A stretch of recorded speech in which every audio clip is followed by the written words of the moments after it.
Welcome to the Healthy Relationships Initiative podcast. Our goal is to provide information and tools to help you build happier, healthier, and safer relationships of all kinds. To learn more about HRI, please visit www.guilfordhri.org and check us out on social media at GuilfordHRI. Hi, everybody, and welcome to today's Healthy Relationships Initiative Relationship Booster. We're glad that you're here with us today. My name is Christine Murray, and I'm the director of the UNCG Center for Youth, Family, and Community Partnerships, as well as I oversee the Healthy Relationships Initiative. The Healthy Relationships Initiative is a partnership between UNC Greensboro and the Phillips Foundation, and our mission is to promote happy, healthy, and safe relationships of all kinds in Guilford County and beyond. I encourage you to check out our website at www.guilfordhri.org to learn more, as well as connect with us on social media at GuilfordHRI. Just before we get started, I wanted to share a couple of logistical sort of housekeeping pieces of information. First of all, we do have our chat room available, and we invite you to submit questions throughout the program, and we'll take those throughout the program as well as potentially at the end of the program. And any questions that you submit there are anonymous, and you can direct those to our moderator, Camilla Dos Santos. And before you sign off at the end of the program today, we do invite you to complete our feedback form to let us know what you liked about today's program or offer suggestions for how we might improve. The topic of today's Healthy Relationships Initiative Relationship Booster is parenting out of wholeness and not brokenness. And for today's program, we're thankful to welcome Keisha Barnes with us today. So thanks for being here, Keisha. So Keisha, if you could just introduce yourself and tell us a little bit about yourself and maybe your work experience related to this topic of parenting out of wholeness, not brokenness. All right, I am Keisha Barnes, and I have been in the mental health profession for 7 years, and I currently am the agency director at Rising Hope Clinical Assistance in Winston-Salem. I am the co-founder of Oasis Haven of Healing, and my husband and I have a marriage group. What is the name of my marriage group? Kingdom Covenant Connection. All of the members will be very mad at me for that. And I have 3 beautiful and amazing daughters as well. So I would probably say that, of course, in the counseling world, I'm constantly coming across clients that need a confidence boost as it relates to parenting. And so I've constantly learned new techniques and modalities that help with that for clients. But if I were completely honest, I have learned the most just through life experience with my 3 daughters. I think they have been the greatest teacher for me as it relates to this particular topic for myself, and then I utilize some of that in conjunction with just other skills and tools to help my clients get to that place. And you shared before we started the program that the ages of your children right now span from the preschool age up to middle school. So you are really living this out in your own lived experience right now as we speak. And I'll add too, just for those who don't know, that I'm also a parent. I've got an elementary school age and a middle school one too. So we both are professionals who work on this topic, and we are also parents who are kind of in the middle of we could call it a struggle and the beauty of the parenting process too. Yes. So we'll start by just sort of talking about in general this theme of parenting out of wholeness and not brokenness. And oftentimes when we do these boosters, the experts, we reach out to them and suggest the topic, but this one's kind of different because you really brought this topic to us. So I'd love to just start really kind of big picture and really hear, what do you mean when you're talking about parenting out of wholeness and not brokenness? Okay, so that for me, I want to start by saying wholeness does not equal perfection. I want to go ahead and take all the pressure off of people. I read in a book once, and I have no idea what the book was, but I read in a book once, it said, even in your best efforts, your children will emerge with scars. And at first I was like, oh my God. But then after a second, it really kind of allowed me to relax and say, you know what, Keisha, all you can do is be your best at this, because your kid's perception of certain things is going to be different, and that may be where those scars come from. And you may do something that creates those scars. And so I want to take the pressure off of thinking that wholeness equals perfection. really for me, wholeness just means a constant awareness and a willingness to recognize when change is necessary and do what's necessary to make those changes. It's also being very aware of where you have deficits mentally, emotionally, physically, spiritually, and the willingness to grow in those areas and fully invest in them in whatever way that needs to take place. So I think that is a very reassuring message, because I think a lot of times as parents we really do feel that pressure to be perfect, or we really want to make that right decision or say that exact right thing in that moment. And I know that's just a pressure that a lot of parents feel. Absolutely. But it sounds like your message is really that it's just sort of being aware of areas for growth, being present with your child, and really doing the best that you can in that moment, and noticing your areas to grow. Absolutely. Too. So I think that's great. And so let's think about then talking a little bit more about this really positive view of parenting. So what are some of the practical things that it looks like when a parent is whole in that process of parenting? I think some practical ways. I think a whole parent is open to learning. They're open, and not just from a professional or from books, but they're open to learning from their kids. Like I said, so many of my lessons have come from what my daughters have said to me. And so being open to learning, again, being open to changing. In a lot of cases, therapy can come into place because we have to be willing to recognize how our life experiences unfold into the way that we parent. Not just the way that we parent, but really the way that we do anything. But it definitely comes out in the way that we parent, and so there needs to be a way for you to unpack all of that and be able to recognize the why behind how you do everything that you do, whether that's you spank or you don't spank, whether that's this is why I yell, this is why I'm too lenient, this is why I'm too harsh. It's really being able to unpack those things. And the only way you can unpack them is when you recognize that they're even there. And I love that point that you made about not just learning from books and parenting classes, which are, of course, important, and we offer a lot of that through the Healthy Relationships Initiative and sort of tips for parenting, but really that idea of being open to learning from your own child. And I know that's something, and you've got 3 kids, so I imagine you see it, but I mean, with my 2 boys, they've got very different personalities. Absolutely. And so what works for one might not work for the other, and so I have to be able to say, okay, you know, maybe just because this worked in the past, that I have to be able to, you know, kind of learn from my other child. I'll give you an example from today, in fact, of how I'm trying to learn from my child.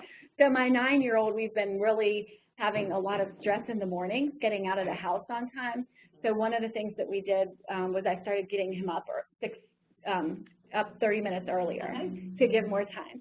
But the problem, but then I would say, okay, you got to eat your breakfast, you got to go to the bathroom, got to get your socks on, got to do your hair, like all this stuff.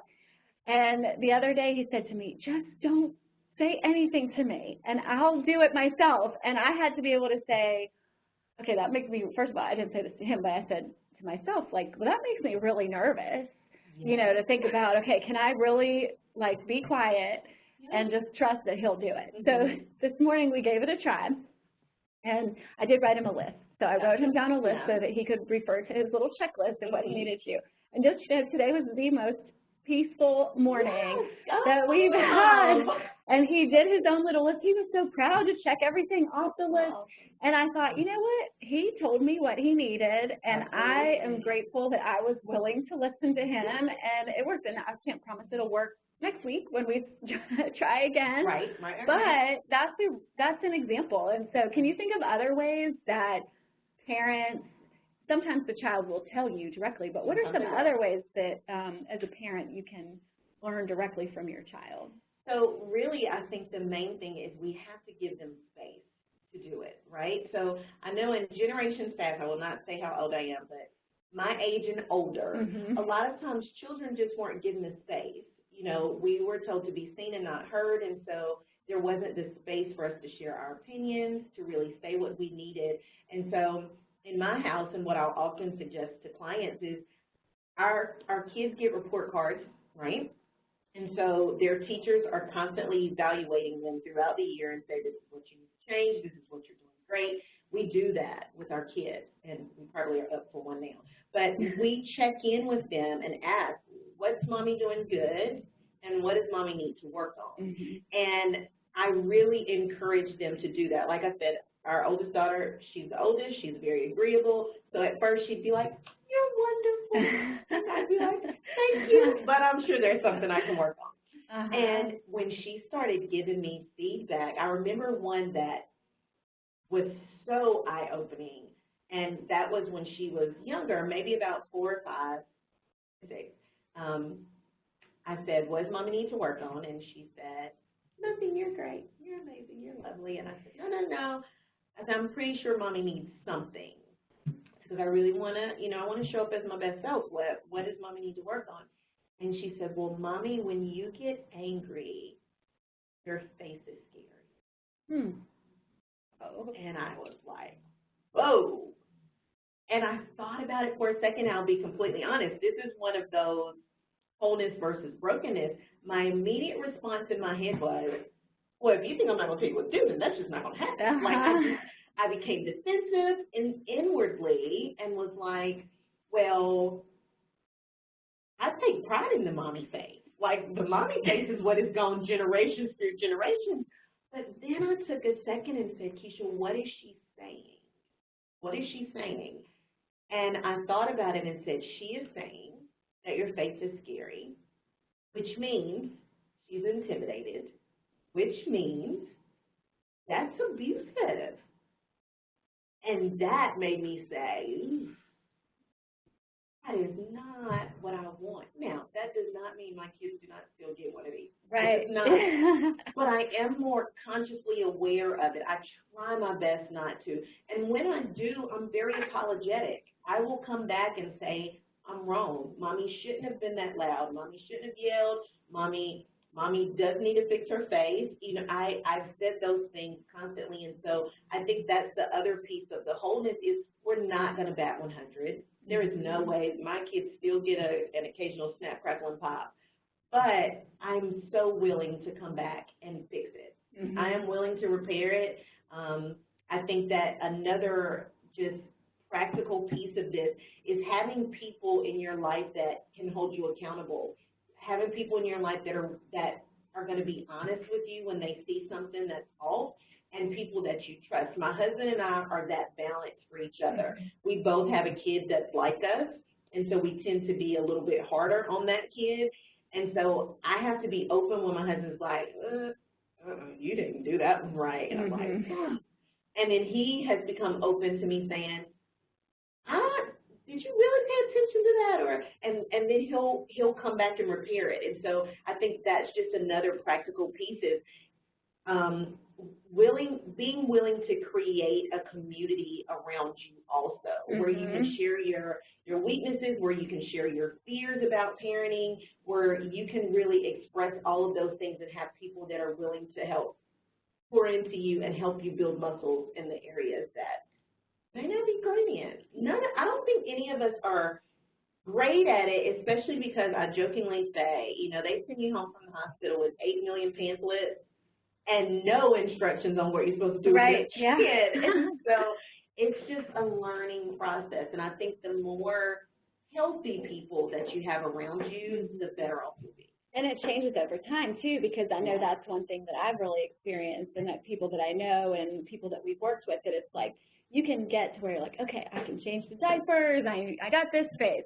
And then you go into another phase, and it's like, oh, okay, we got to start over. I have a whole other set of issues that I have no idea. And in some ways, I think, even though, like you said, there's no manual that you get sent home with with the baby from the hospital, but in some ways there are a lot more resources and guidance for the younger years, and then you get to the older years, and it's hard sometimes to even find that sort of information. So it sounds like especially really important to try to get that, be open to feedback from a lot of different sources, whether it's directly from your child, from having a really positive community around you, and different people who can hold you accountable and be open and honest with you, and then also maybe turning to other sources of information.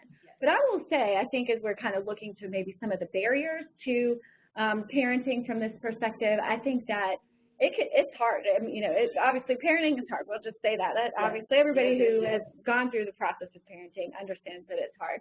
So there are a lot of things that can come up, though, especially that make it difficult to be open to feedback, to be open to learn, be open to being willing to admit, like, oops, I made a mistake. I need to come and apologize here. So when you think about some of the barriers, what are some of the things that come to mind that make it difficult for people to parent from that wholeness perspective?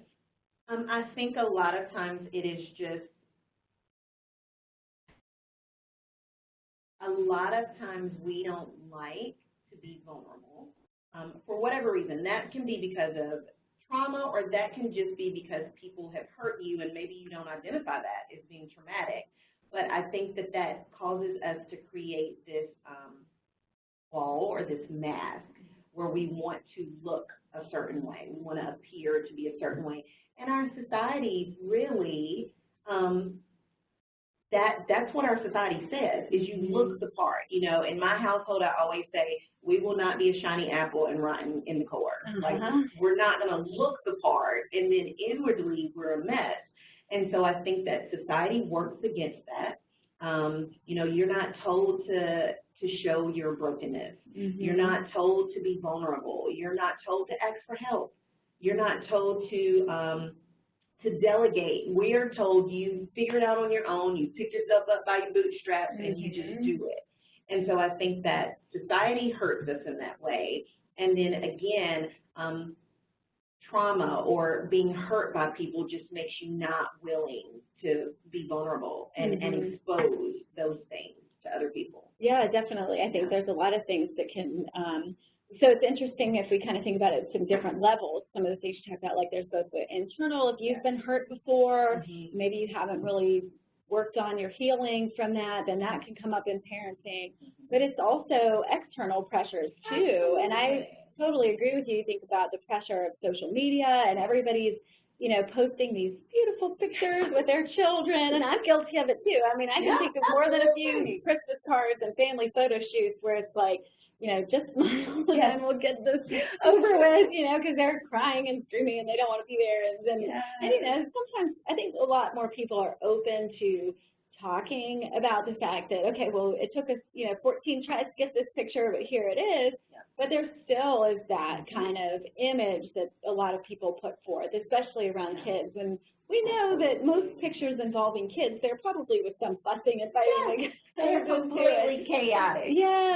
But it's hard to be able to say, and especially if people, you know, maybe even beyond the bigger picture social pressures, but people today are so much busier and it's more isolated in some ways. We're connected in these kind of superficial ways, but for a lot of people, it's hard to have time to get together with friends. And actually, our next relationship booster is on the topic of making friends as an adult, and we hear so much how hard that is. That a lot of people feel like, it's really hard to make friends. So, you know, there's also kind of that gap between, okay, I can admit to myself that I don't have to be perfect, but if I don't have close friends or people around me that I can really talk through that, wow, it's hard, and then get validated to say, like, well, you don't have to be perfect to be doing okay in this job. So, so you mentioned a history of past trauma as one thing, and certainly there's certain things that people could find to be difficult experiences that aren't necessarily traumatic, but I think for just a minute or two it would be helpful to talk about that history of past trauma. We know most everybody has some kind of trauma experience, but especially maybe people who've experienced some form of violence in a relationship or past trauma. How can that impact that maybe feeling of wholeness versus brokenness to bring to parenting? I think for a lot of people who have experienced severe trauma, so usually you'll think of the abuse in that case. Usually how that shows up in parenting is either being extremely protective of your kids, and when I don't mean protective like I think all parents are protective to a certain extent, but I mean protective to the point of your kids can't be out of your sight. Like, my kids don't spend the night with other people. My kids, I don't get a babysitter for them to be anywhere. And being able or not being able to see that being the why behind it. I think that it's just, I'll keep coming back to the awareness piece. I tell my clients all the time that you want to live an active life, which means that I am making decisions on a regular basis. I'm either choosing to yell or I'm choosing not to yell. I am choosing to do this or I'm choosing not to do that. And I think that oftentimes trauma creates this break where you're no longer making active decisions. You're kind of just in this autopilot mode of this is just my response to things. And so unhealed trauma or trauma that hasn't been dealt with yet, I think it creates this block where you're not able to see that this is the why behind it. And if you can't see that this is the why, then there's likely also a chance that you're not going to change it either. Yeah. So, for example, I know I've worked a lot with people who've been affected by domestic violence, and I think, you know, if you haven't worked through your healing journey and then to kind of work through that process of recovering from that abusive relationship, sometimes the dynamics of parenting, especially if you've got a child who's, you know, being oppositional or, you know, trying to get control any way they can of the situation, that can feel a lot like the power and control dynamics of an abusive relationship. And so sometimes that can be very triggering for people, and they may not, to kind of bring it back to what you said, they may not realize, well, that's going to be upsetting for anybody to be pushed and challenged in that way and tested. But especially if you have that sort of unresolved past trauma, for example, like that, and then the parenting stress and that control dynamic. And so, you know, if somebody's not taking that time to think through their responses, they're really reacting to the emotions that are coming up, which might be intensified by that past trauma. So it really, as another really kind of important practical takeaway, just the importance that somebody has some past trauma and they're finding themselves really being reactive in certain situations. That's something that's very important to look at as a parent, because it can really hinder your ability to bring your best self to the parenting process. Absolutely. And so another really specific type of trauma that I think really can impact people in parenting is if they have a history of childhood trauma. So if they experienced abuse or neglect, or maybe even not something that would be considered, well, I guess every person sort of defines as something that's traumatic for them. But, you know, for example, even just having a parent who neglected them emotionally, you know, or, you know, just wasn't really available for them. And so I think a lot of times parents can really be sort of triggered by that in adulthood, and especially in parenting situations and around the same time, you know, developmentally where they were experiencing that. And of course, it's important to really say clearly that people who, most people who experienced abuse as a child do not grow up to become abusers themselves.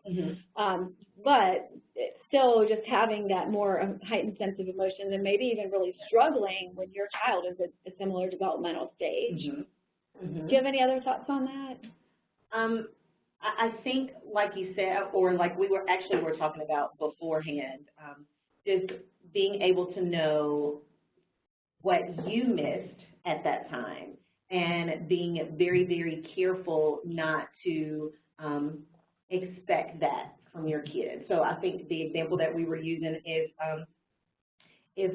and probably all parents have heard at some point, I don't like you or I hate you or whatever the case may be, and being careful not to expect your kid to give you all of the love and affection and attention that unfortunately whoever your caregivers were as when you were a kid missed, and being careful not to have the expectation of them being that for you. And also not feeling like you have to be everything to them either, because that's an unrealistic expectation. And I think that sometimes when we are not nurtured in the best way as kids, our expectations of other people just become unrealistic, and that can often show up in our parenting style. Yeah, or maybe feel really threatened by. If your child says, I don't like you, you can just, you know, immediately go to the worst case catastrophizing scenario of like, you know, my child and I are never going to speak when we're adults, you know, kind of looking at that sort of thing.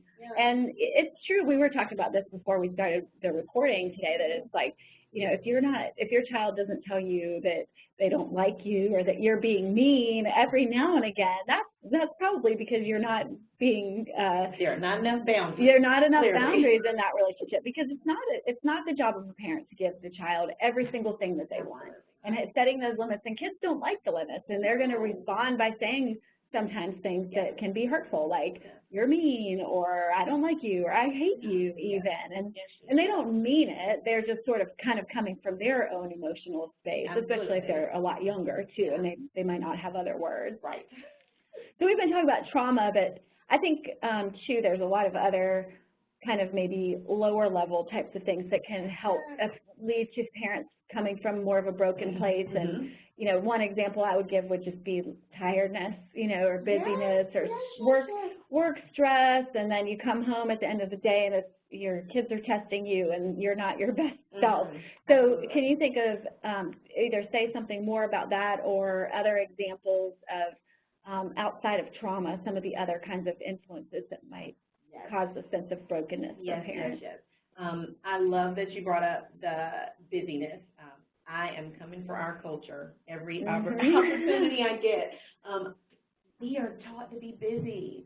We are taught that the busier you are, the more important you are. And we condition our kids to do that at a very young age. And so what I teach all of my clients, I start with every client with a balance wheel. And that is my foundation from a therapeutic standpoint. Because I feel like if we are not balanced, then even from a therapeutic standpoint, your likelihood to use anything that you learn in counseling is going to be slim to none. You're like, girl, I already have this, and this to do, and you're telling me to challenge my thoughts and to do this and to go home and breathe. And so that really creates this space where this is the example that I give. We cannot have an empty tank in our car and expect it to be functional, right? We just can't. And so if we're constantly busy and constantly on the go and we're never giving ourselves what we need individually, then what we're pouring out into the people around us is emptiness. And another personal parenting moment of reflection for me was when I realized I was doing that. And my oldest daughter, God bless her, she nicknamed me the Dragon Lady when she was younger because my temperament was off 90% of the time. With her, outside, I would have my face, right? So at work, I'd have my face. I was in graduate school full-time, I'd have my face. I'd have my face at church. I'd have my face everywhere. But when I walked in the door with her, I had nothing. And so I was like, just snappy and snippy. And I realized until I could create some balance in my life where I poured into me as much as I poured out of me, that allowed me the space to show up as my best self. It really and truly did. I think that another place that can show up as broken, and a lot of people might not like me over this one, but perfectionism. I grew up in a house where my dad was great at almost everything. And so I always grew up hearing about how great he was. And luckily, I'm not sure it was a gift or a curse, but I grew up also being good at things, and it came easy for me. But there was this seed of perfectionism that just grew and grew and grew, and it did not make me a good person. It just did not. And when I realized the damage that could have potentially done to my kids, and at the time I only had my oldest daughter, I knew that had to be fixed. I knew that it did, because I said, if I don't, the way that she's shaped, because she's nothing like me, her personality is nothing like me. She's just free-spirited, and she's like the kid that's going to, like, high-five the kid that scores on her. Like, she doesn't care. And that's her, and that's what's beautiful about her. And I realized if I didn't work on that broken piece of me, I would have squashed her personality. I would have been like, well, why do you not want to be the lead role in the play? Why do you not want to be the star of the basketball team or the cheerleading team? Why do you? And I knew, but again, it goes back to that awareness. I realized, can't do that to her. I would give her these ridiculous speeches at like 3 years old about how she was supposed to be. It is funny now, but it was not funny at the time. I remember she was in Tumblebees, and she was the only African American in Tumblebees. And on the way there, Lord, I'm so ashamed. On the way there, but this is transparency. This is what I'm asking y'all to do. On the way there, I would give her these little speeches about this is what you're supposed to do and this is how you're supposed to act. And basically, you represent all of Black America. All of Black America is on your little 3-year-old shoulders. And I wasn't saying that, but I was saying that. And I would constantly do it. And I remembered watching her one day. And again, oldest kid, agreeable, she was doing what I was asking. Yeah. And I remembered a moment of awareness where I said, you cannot do that to her. Like, what are you doing? Yeah. And literally the message that I got was, if you don't stop, if you don't fix it, because she's not perfectionistic, that's your stuff. That's your stuff you've got to deal with. If you don't fix it, you will break her. So that's one of those scars that I reference. You know, in our best efforts or not, there are going to be some scars. I didn't want to purposefully put that there. I didn't want to now have an awareness and still cut her on a consistent basis. Because I then had that awareness and said, okay, you gotta fix that. Right. And I really appreciate your openness and vulnerability. And I think it's the case for every parent. I mean, that every parent is going to face those things where the parenting process, because it's so difficult, it brings up so much stuff. And, you know, I guess in some ways going back to what you said earlier, it's like wholeness does not mean perfection. And so you give yourself that permission to remember that, like, there's no perfect parent. Absolutely and not. So we're all struggling through it on our own, but it's a tough thing to know, you know, okay, when do I push or when do I not push? Absolutely. And I think, you know, to some extent we have to really be, you know, reminding ourselves as parents that your job, I've had to really remind myself of this. And it was harder because my older child is a lot more like me. Like he is like, you know, he is a little me in some ways, although the older he's getting, the more he's going out on his own in some ways. Whereas my younger son, his personality is very different. And I've had to really, it's challenged me a lot to remind myself, like, your job is not to make little U's. It's to look at this person on his own and get him to be the best version of himself. And how can I do that? And it's not easy, because I get a person who's wired like me. It's easy for me to kind of, you know, challenge. But one kind of real practical thing about this point, actually this is with my older son, but, you know, when do you know, push? So we think about with kids, it's like, so sometimes we're trying to, you know, kind of push them to do things for us. It's like, you know, the dad who loves sports and so really wants to push their son and do a lot of sports, you know, and the son hates sports. You know, you think about that as like an example. But sometimes you do have to kind of push your kids, like, to do things that are different. And so I don't know, how do you kind of balance that, or what's maybe some good questions that a parent can ask themselves to, like, say, okay, am I doing this for my child or am I doing this for myself? And maybe that's the question. Yeah. That is it's why. Why does this matter to me so much? It's funny because the reason I keep using our oldest daughter is just she's lived life longer. That's so right. You have more examples to share. But she just recently ran for school president at her school. And I found myself getting too emotionally invested. And I was like, who cares?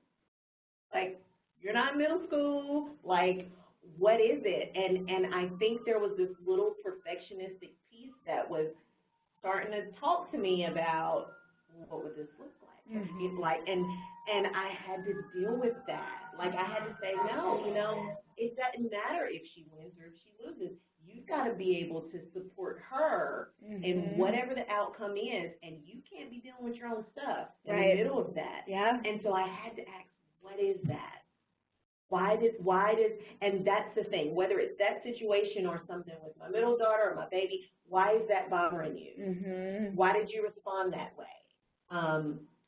it's this constant questioning of myself on a regular basis, because if I don't ask questions, I don't get answers. Right, and being able to really do that internally without necessarily, because I'm just thinking in an example like that, it's like, even if you're kind of questioning on your own, but then let's say she ran and then she lost, and what is your reaction to that loss? Which she did. Yeah, and if you then came back and you were like really disappointed in her in a way and conveyed that to her versus maybe empathizing for her. So really, I think parents need to some extent be able to work on, you know, both asking themselves questions and working on it, but then also really being mindful of how they're responding, because there's a lot of ways that a parent who's maybe not thinking as much about these things could really convey, like, oh, I'm really disappointed that you lost, and that can then really put on that child a lot of expectations, like, wow, to please my parents, I've got to win this, I've got to be the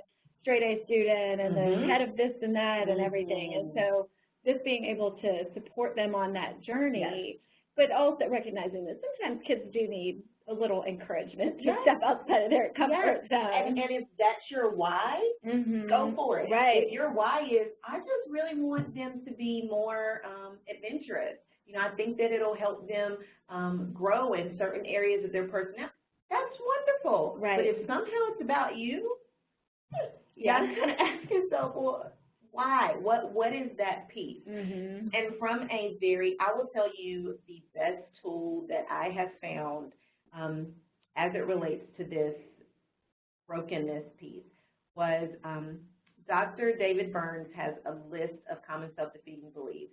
And I've read it in books, but I'm pretty sure you can find anything on the internet now. But it's 23 common self-defeating beliefs that I personally believe every human on the planet over a certain age has them.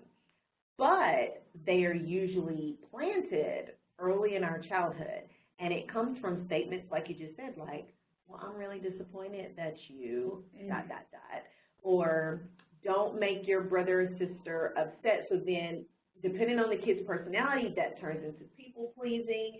And so that list becomes it makes you, again, have this heightened awareness of this is that little voice that is feeding my responses to the world around me. And so the very top one on that list is performance perfectionism. It is, I must never fail or make a mistake. And that's what I grew up believing my whole life was, or not my whole life, thank God, I finally worked on it, but I must never fail or make a mistake was just this voice that constantly filtered everything that I did. And so I knew that was what I had to attack in order to not push that on my kids. I had to create something new, because I must never fail or make a mistake was going to mean I was going to expect my kids to never fail or make a mistake. And the one thing that I know is inevitable is that we're all going to fail and make mistakes. And so I had to change that. I had to start saying, Keisha, failure and mistakes are inevitable. They are. And you use that as opportunities to grow. And so that's what I feed my kids. And I had to start feeding them that because it helped me start chopping at the tree that I had built in my life over and over again. And I think that is a great transition into thinking about how do we work toward healing to bring about that sense of wholeness, because, you know, part of it really is being able to say, okay, I'm going to make mistakes. Absolutely. It's okay. And when you do realize you make mistakes, how do I course correct, or how do I something, you know, I think it started out being very difficult for me, but I've actually realized that it's a great opportunity of when you do apologize to your child. But I think, you know, a lot of people maybe wouldn't be surprised, but it's really amazing to think about how many parents would never apologize to their children because they feel like they are the parents, they're right, the child is wrong. But, you know, I've really found with my kids that it really, I don't like when I make mistakes, but I like when I have opportunities to go back to them and say, you know what, I've kind of thought about how I handled that situation, and if I could go back and do it again, I would have not said this or done it this way, or, you know, maybe that punishment I gave you was a little bit too extreme, or, you know, or whatever it might be that you are willing to admit the mistake. So I think that's like probably ground zero starting with the healing process. It's just being able to say, you know what, you're not okay, and be okay with that. Be and okay able with to say, that. you know what, doesn't mean I'm a failure as a parent. Absolutely Doesn't mean I'm not. totally broken. It just means that I'm not perfect and I'm doing the best that I can. I think that apologies are probably one of the more powerful tools that we can have as a parent. Our kids being able to see that we don't get it right every time. You know, imagine the trickle-down effect of them seeing you be vulnerable in that way and say, you know what, I really messed up that time. And then giving them the freedom to be human also, right? Which is basically what that looks like, is I'm human, I messed up, I'm so sorry, I'm being apologetic about it, I will try to course correct, I'm not going to, you know, get it right every time. And then that gives them the freedom to know that that's okay too. You know, and here's the thing, we need to model what we want our kids to be. You know, something I say to clients very often is our kids will be what they see. You can do that whatever you want to, but they will be what they see in a lot of cases. And so if you want them to be apologetic, be apologetic. If you want them to be balanced, be balanced. If you want them to be transparent and ask for help, let them see you asking for help. You know, like really model for them what it is that you want them to be. A lot, I think we've kind of said, like, I think from a wholeness standpoint, it really is just becoming, first and foremost, naked with yourself. You know, I think that we become masters at wearing masks. Again, you know, society teaches us that, depending on our family of origin, they teach that. And so there has to become a point, if you really and truly are like, I want to show up as my best self in the world, there has to come a point that you are willing to pull off everything that feels like you that may or may not be. And then depending upon what you see, then that kind of tells you what needs to happen next. If it's something really severe that you just feel like I'm lost, like I don't know what to do, then that's where you reach out to professionals. If it's a spiritual matter, you reach out to spiritual people. If it's, you know, mental and emotional, you reach out to a therapist. If it's physical, you reach out to a trainer or a nutritionist, or that's when you reach out for resources. I cannot stress the importance of having a good support system around you. Being vulnerable is scary. Being vulnerable is hard, but I think being vulnerable is necessary. And knowing that you have good people around you, that's what mine and my husband's marriage group is about. We get naked, not really. That made the marriage group sound real weird. Our theme this year is unmasked, which means we are pulling it off. Like we are letting you see the ugly, nitty-gritty stuff so that we can be better. Now, with that being said, you can't be like that with everybody. I mean, you have to be very, very mindful of who your community is that you know that you can trust and that you know to a certain extent is healthy themselves. Because if you're, you know, in a group where everybody is struggling, then there's really nobody to pull you up and say that this can be different or better. And so you really have to kind of look around your circle and make sure that there are people that are going to encourage you to becoming your best and not keep you where you are. So having a really strong support system is one way. And if somebody really is totally isolated and lonely, then I do think especially, not that this is the only reason to go to counseling, but I think especially counseling is a really good starting point, because if you're really lonely, it might lead you to make choices around, you know, just bringing people around you who maybe aren't as healthy or maybe aren't as trustworthy, and it might kind of put you in, it could make matters worse. So really taking time to build friends. Again, we're doing the relationship booster on making friends, so that's a great follow-up to this one, because that support is so important. But then also, I really liked what you said about that self-assessment and being able to say, like, okay, what is going on here? Why am I really struggling with this parenting thing right now? Or why am I having such emotional reactions to different situations? And sometimes it is a matter of really stepping back. And again, that can be another point where the counseling can be really helpful to say, you know, help me think about this. But it could be a physical health issue of like feeling tired all the time because maybe there's not the greatest nutrition or, you know, or not getting enough physical rest. That's a huge one. That is huge.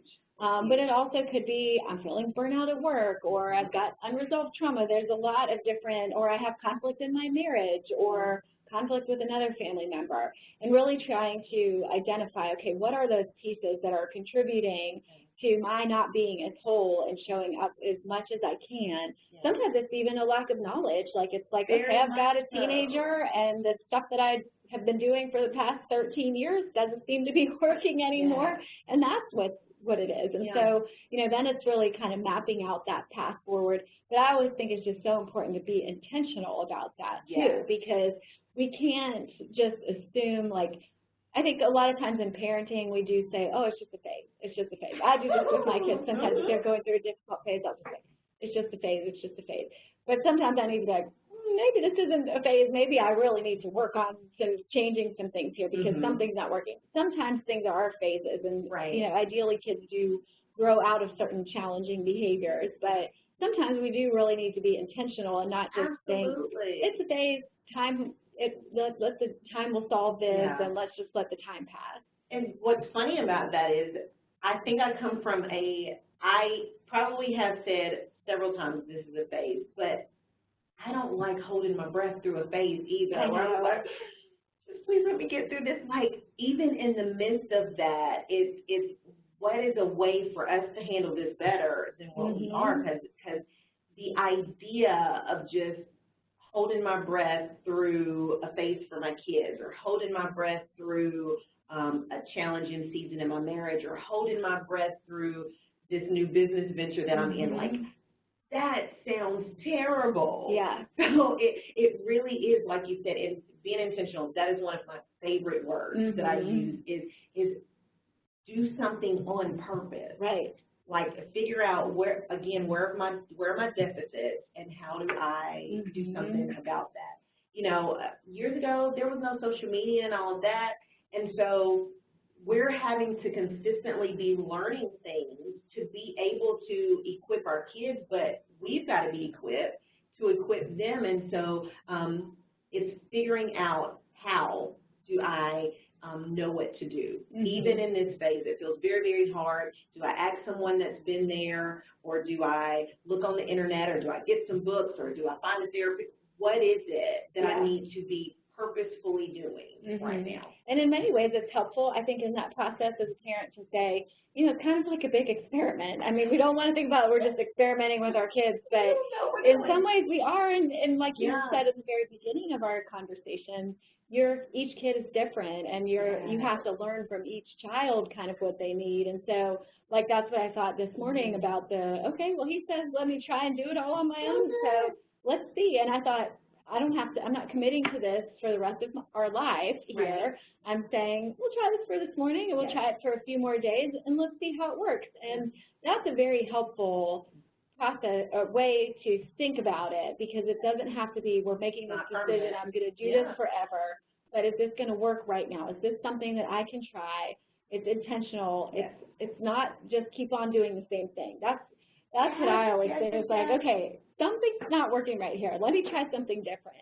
And I think sometimes in parenting too, you know, one other piece I would add to that is really trying to think about, how do I not just think about, okay, how do I address these negative behaviors or these negative things that are coming up on TV, but also, like, how do I really bring a positive angle to that? So, you know, one of my sons, if they're going through a difficult time, I'm thinking, like, okay, you know, I can focus on my discipline, but maybe this is a sign we need to get him connected to a different extracurricular activity so he can have something positive in his life. Absolutely. You know, so really, and that might be for the parent too. It's maybe not just, you know, what can I take away stress-wise, or like, how can I manage the stress, but maybe it's, boy, maybe I need to spend time with a close friend on my own, you know, to have that time, or take up a new hobby myself, or I think one thing, we've touched on this, but I think maybe not as directly as I think it's important to really bring it in, that I think there are a lot of parents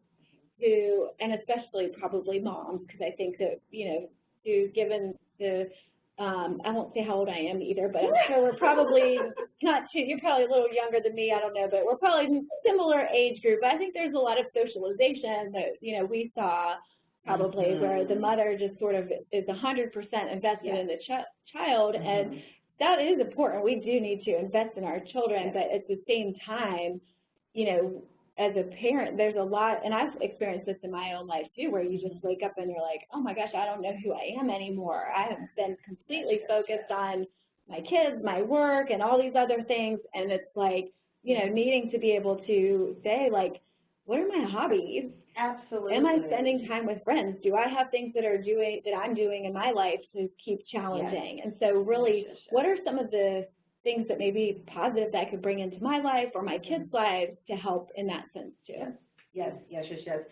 We cannot give what we don't have. Right.